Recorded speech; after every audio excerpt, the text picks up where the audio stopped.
we're always a work in progress, and I'm a very competitive person. I don't like to sit still. So if I were to honestly rate it, I would say there's still so much more to be done.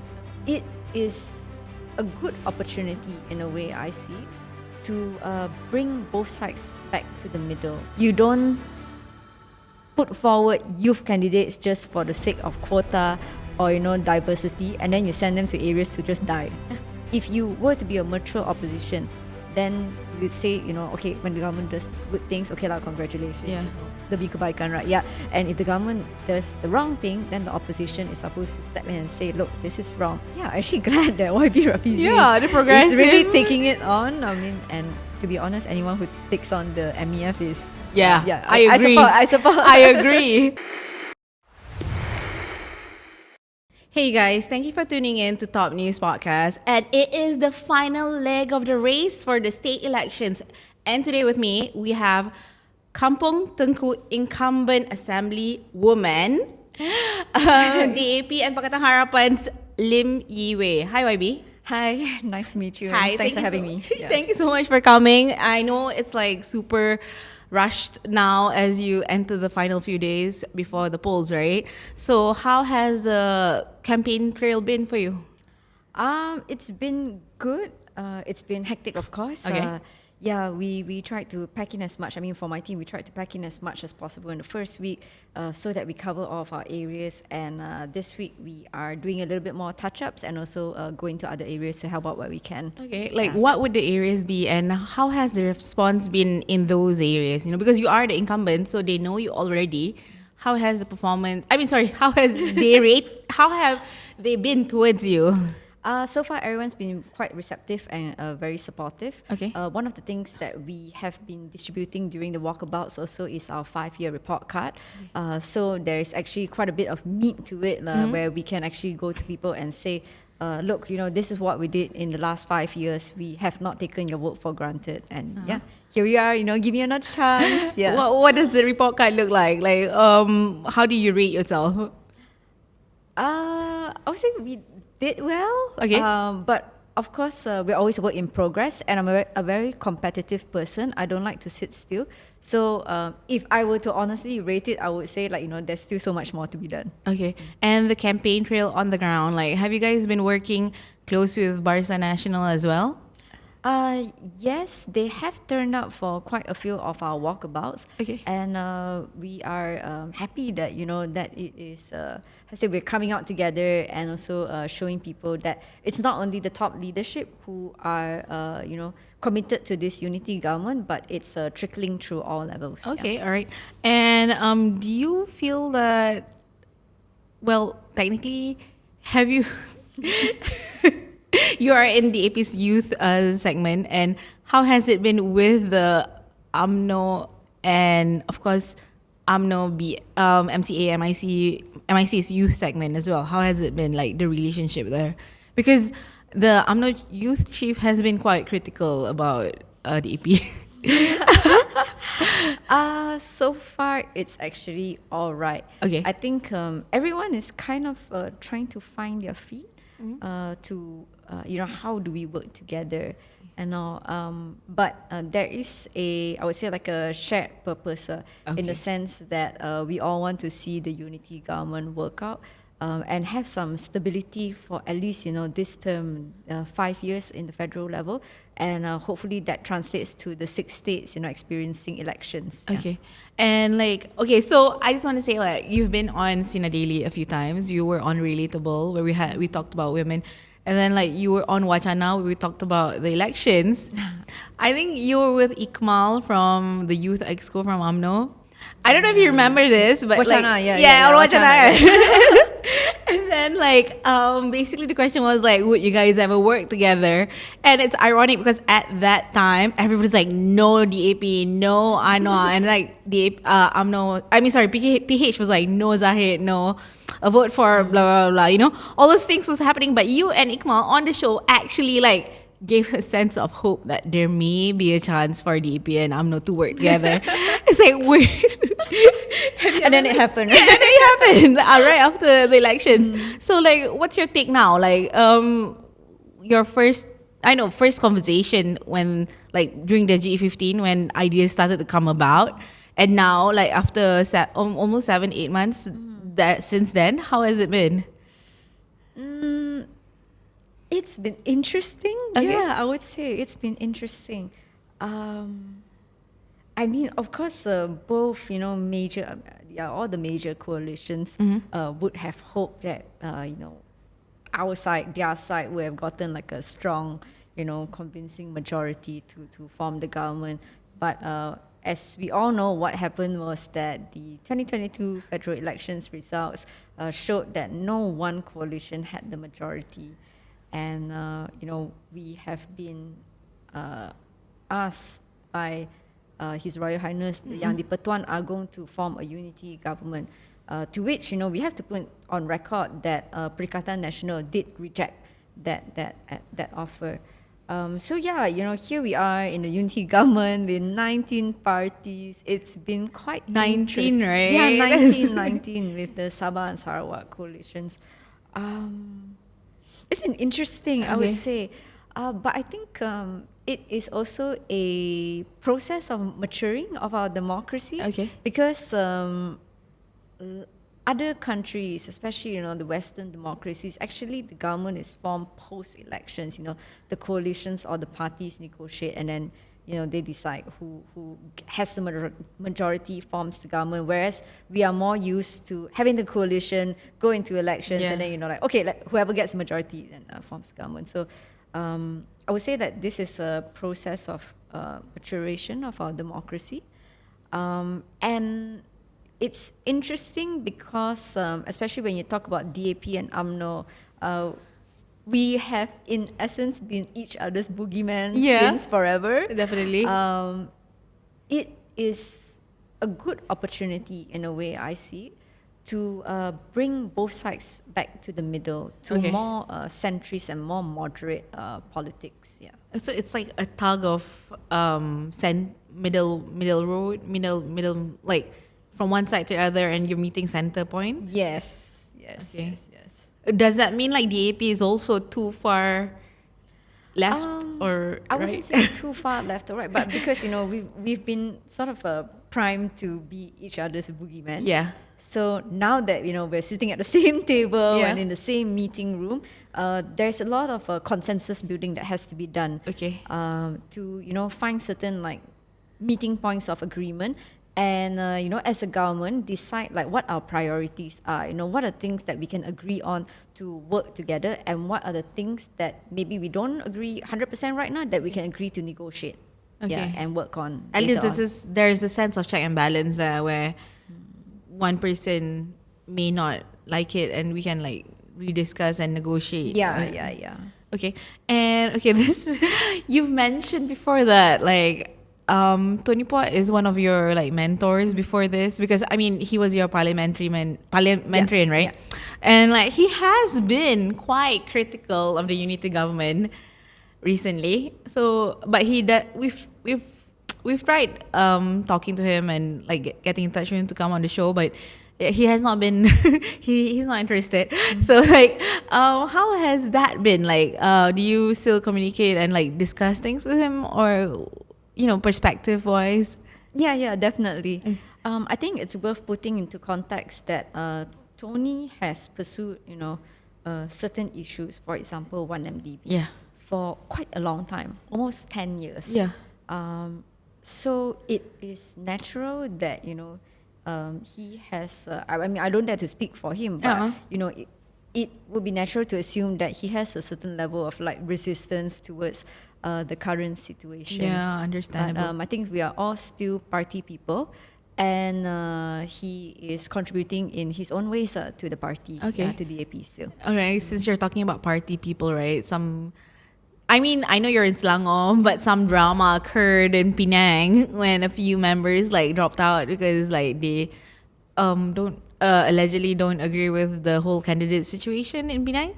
Like, has there actually been a like spillover to Selangor in terms of that conversation? Not so much. Okay. Not so much. But I would say that candidate selection is always a very tricky process. Yeah, definitely. And also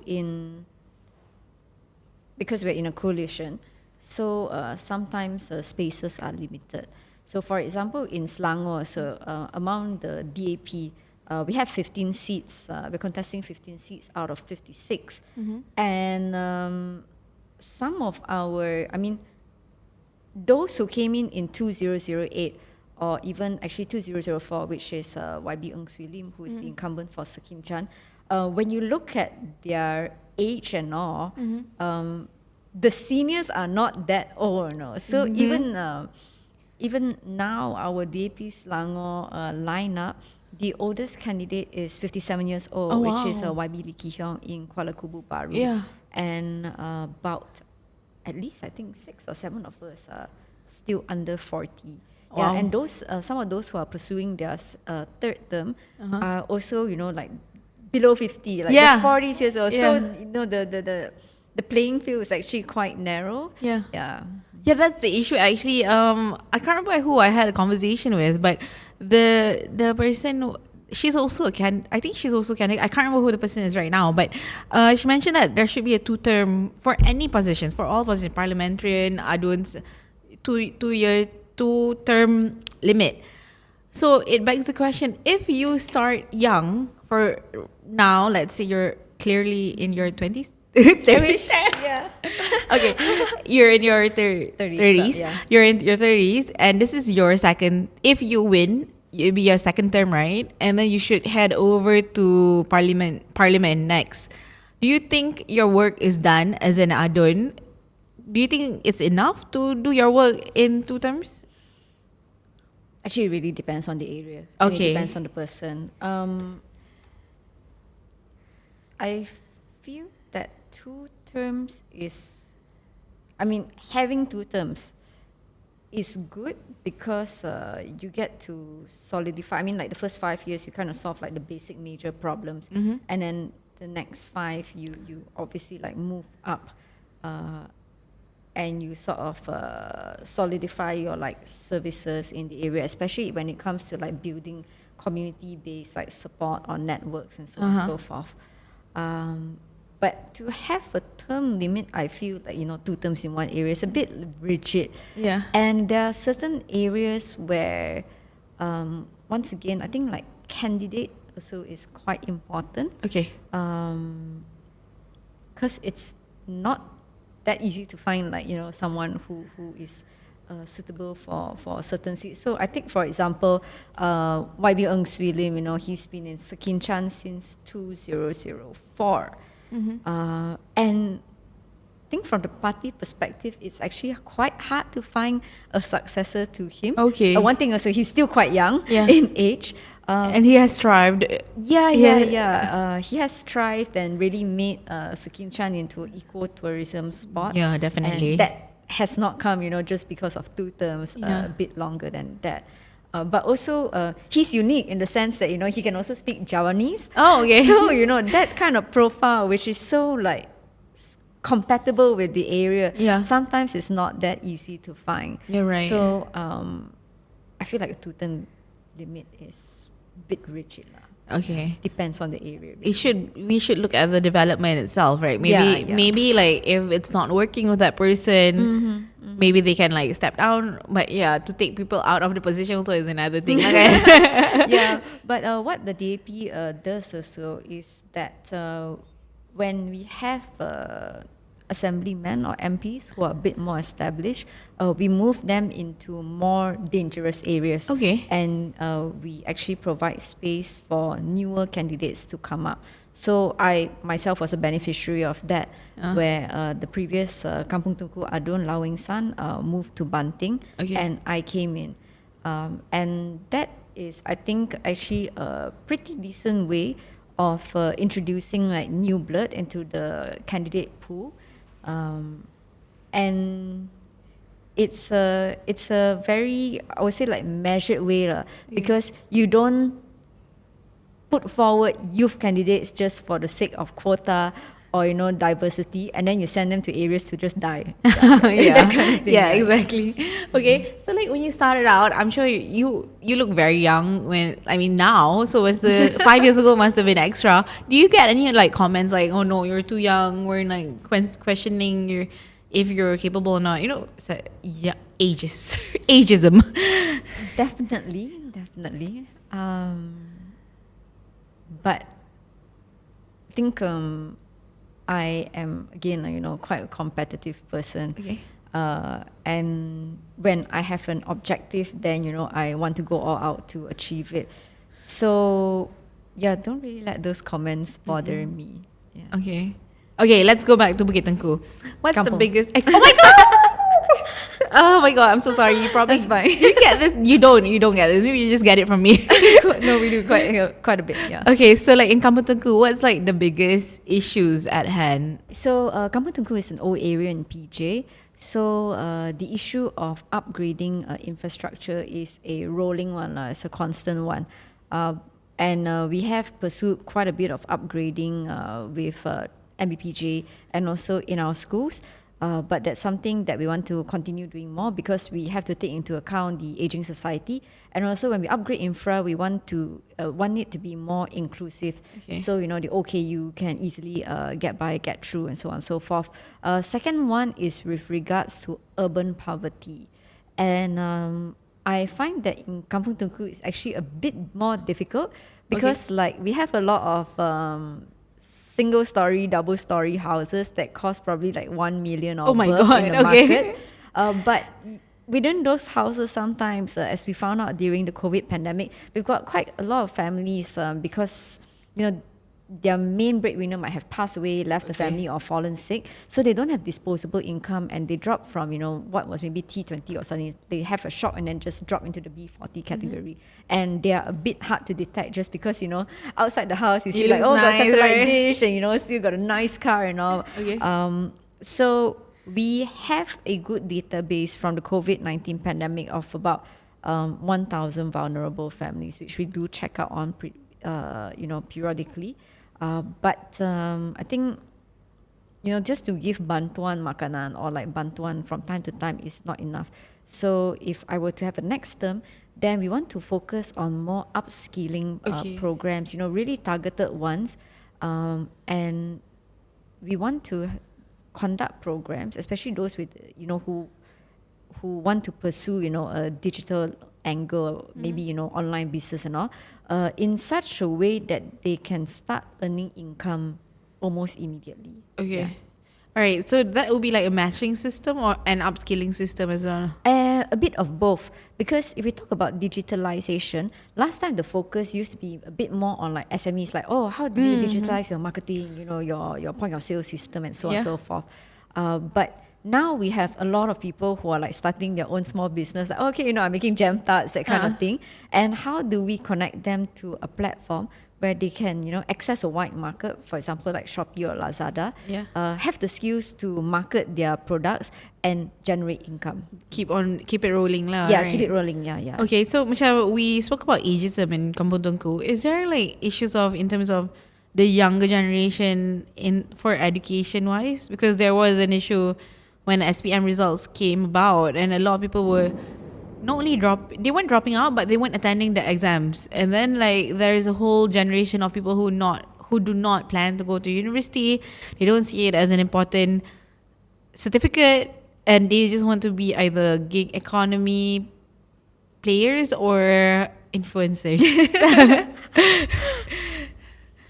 Yeah, I think it's a symptom of the times. And also for too long we have been talking about the issue of like unemployment and underemployment being you have for example, like you have a degree in engineering tapi you end up working in not an engineering job, something that's lower paid.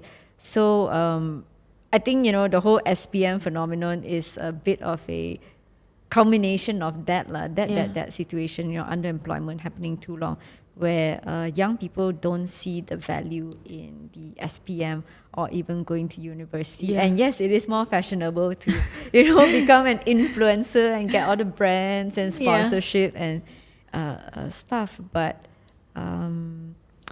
this is something that I think we really have to look into. Okay. How to make, especially like secondary education, I say, or maybe we need to start from primary. But maybe how to restructure things in such a way that our students don't only acquire like the academic knowledge, but they have those transferable skills. Okay. Yeah, in between. Yeah, so that, you know, if they are not so academically inclined also, within the curriculum or within the syllabus, there's still an incentive for them to finish the paper. Because yes, there are a lot of successful people outside who, you know, did not require SPM to succeed, or, you know, like they always say, like Bill Gates, Harvard didn't finish that kind of thing. But in reality, it is that piece of paper that sometimes helps you get the foot through the door, and that is I still think quite important for. Okay, like you are the future leaders of Malaysia. Pressure, no pressure. So like, if we were to, let's say like 10 years down the road, right, you're in parliament and we're still facing the same issues, you know, cost of living, employment rates, even like people not enough graduates to fulfill a certain segment. For example, medicine. There's a lot of people who don't even get placement, but the issue is like that's a placement vacancy problem as opposed to the I number think it's more of like a matching kind of issue, situation, right? So like, if we're still like facing the same things, what are we gonna do, like future you in 10 years? Well, I think I hope we're not going to talk about it in the next 10 years. That would be terrible, because we have been talking about it for quite a long time. And one of the key factors to that is actually wage stagnation also. So I'm actually quite happy that, you know, YB Rafizi Ramli is actually taking on the whole progressive wages thing quite seriously. It's presented to the Majlis Tindakan Ekonomi Negara. I think that is a start because if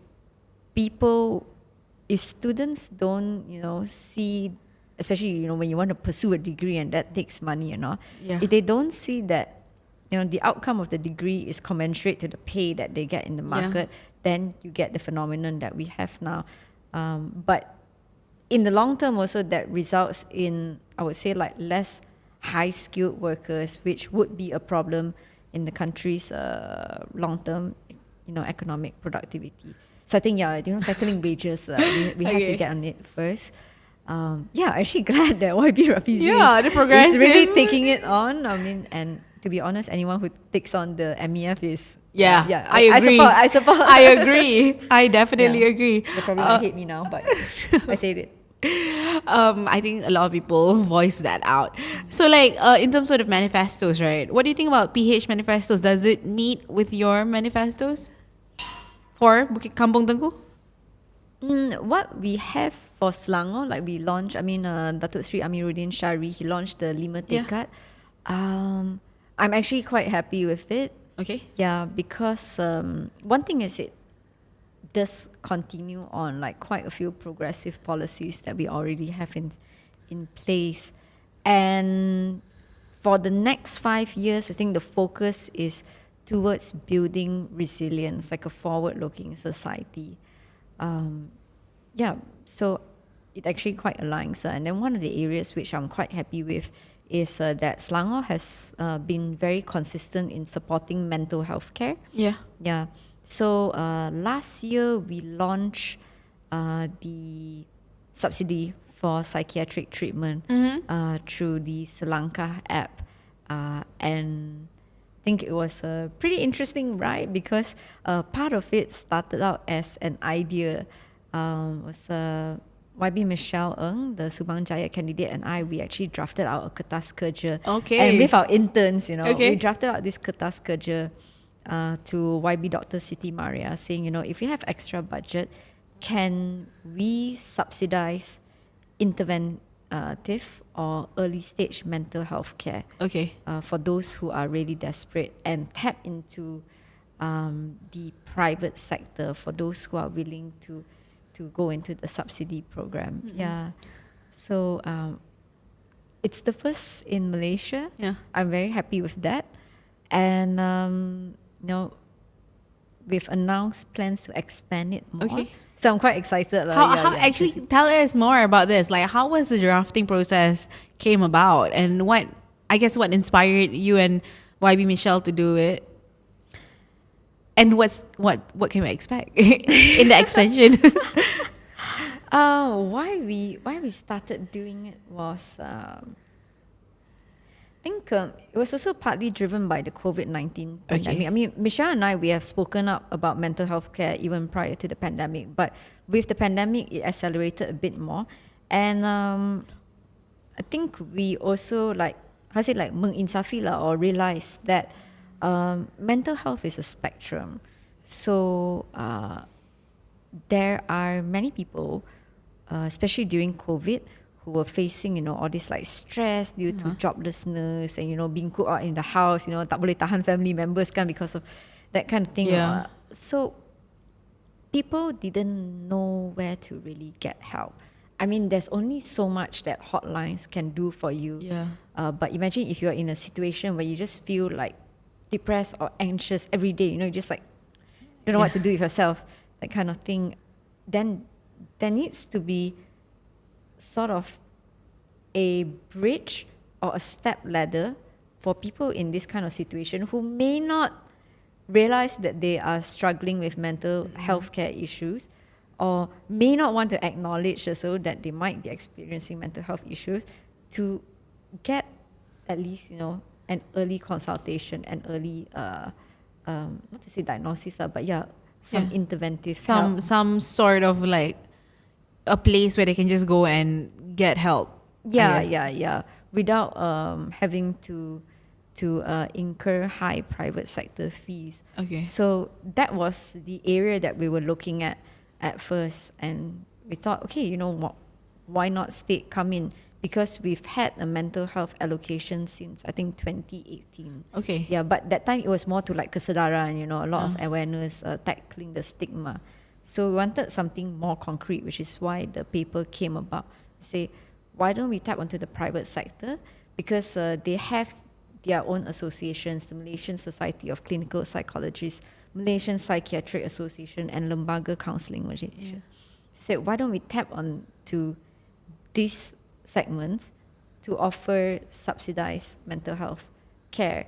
And the model that we have in the Selangor app is that you do a couple of like risk screenings in the app.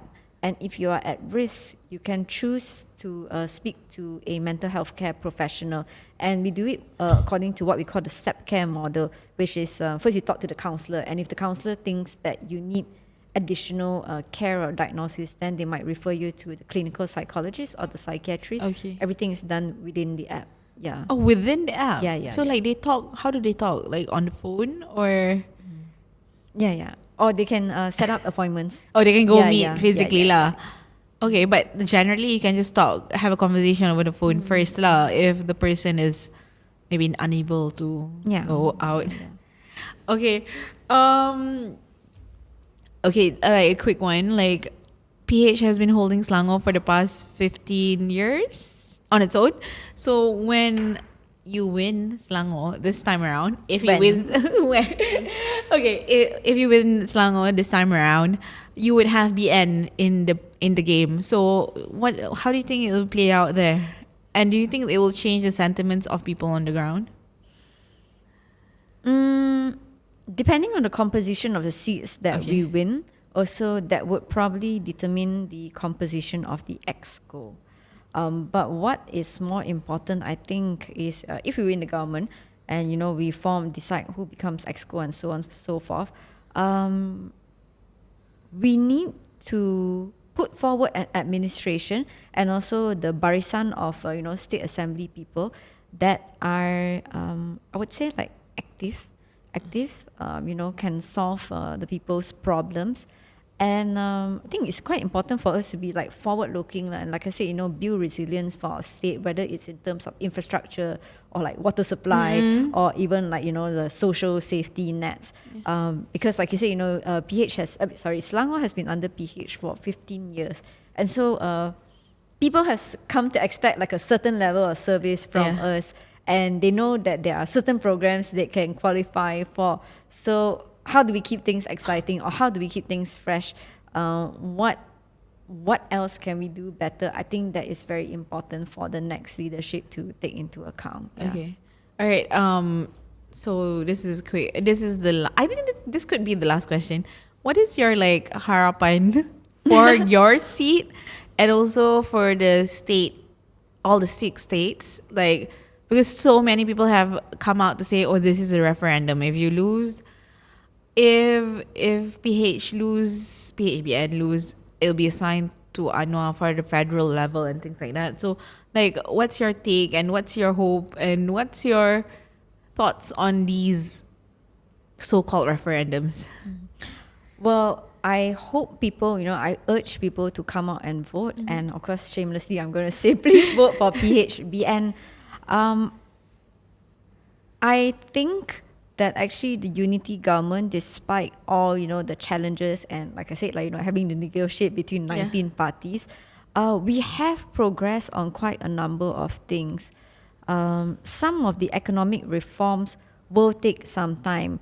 And I hope that people also realize that we are still very much affected by global factors such as the Russia-Ukraine war, which is why, our food prices are still quite high. But there have been quite a significant number of reforms being done and passed quite quickly in Parliament. So, for example, like strengthening of protection of children in the Sexual Crimes Against Children Act, decriminalizing suicide, abolishing the mandatory death penalty.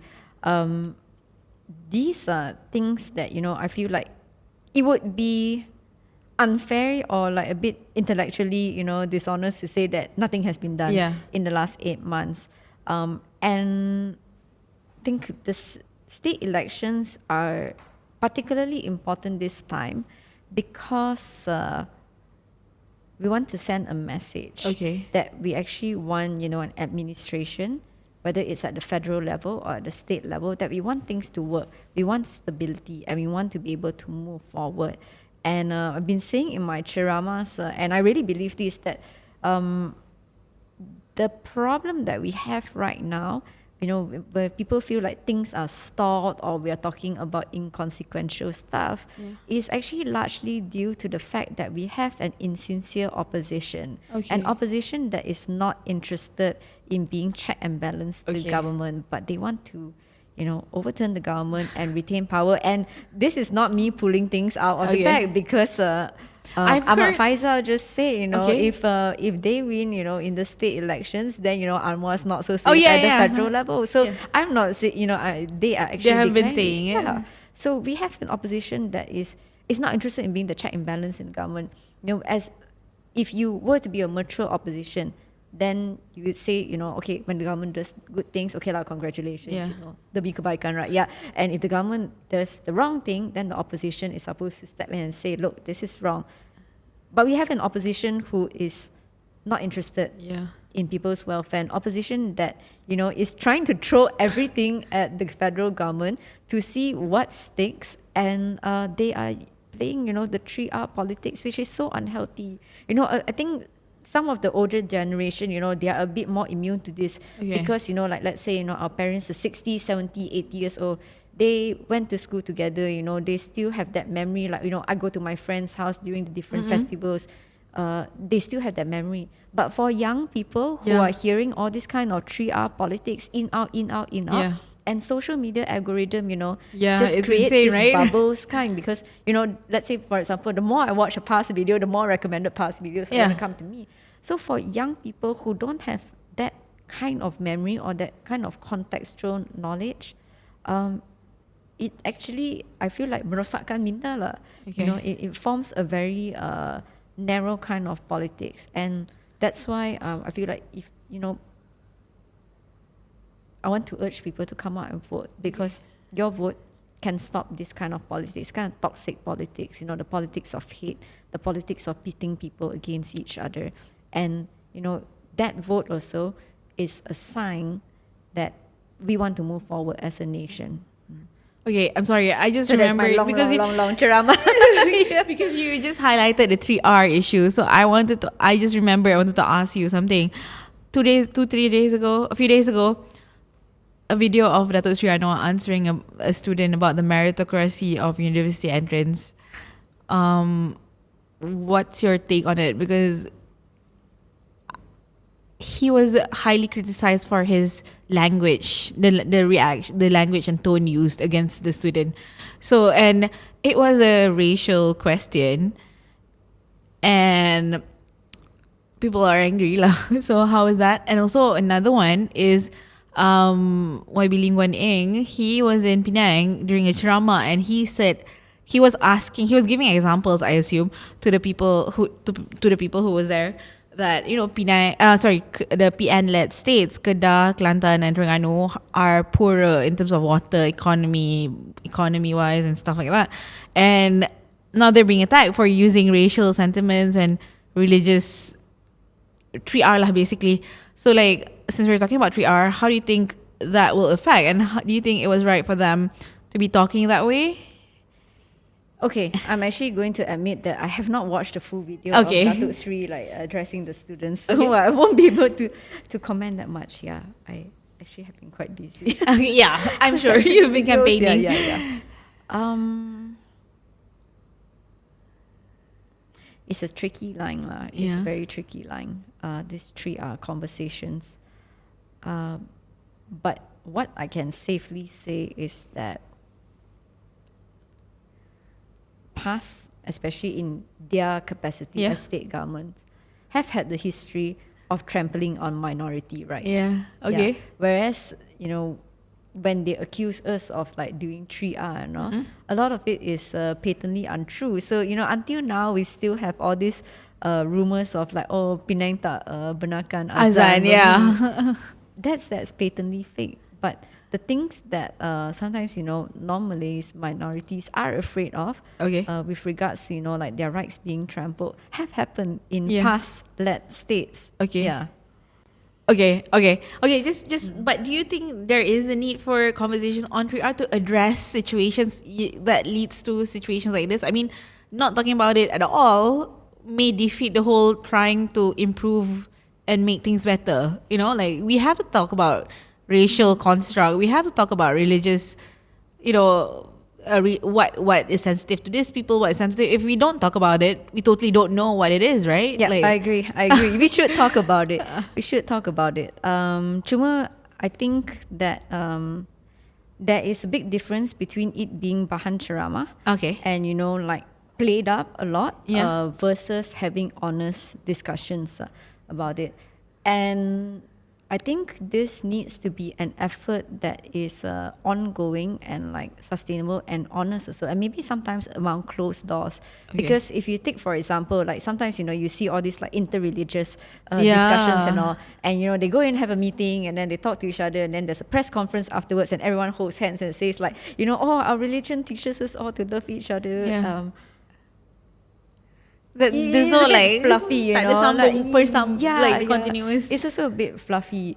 So I think this is something that actually maybe the unity government also should work towards, to, you know, having these discussions, positive discourse, maybe not so big discussions also, you know, focus group discussions with, you know, and then they have to be also conducted in a way where there is meaningful representation.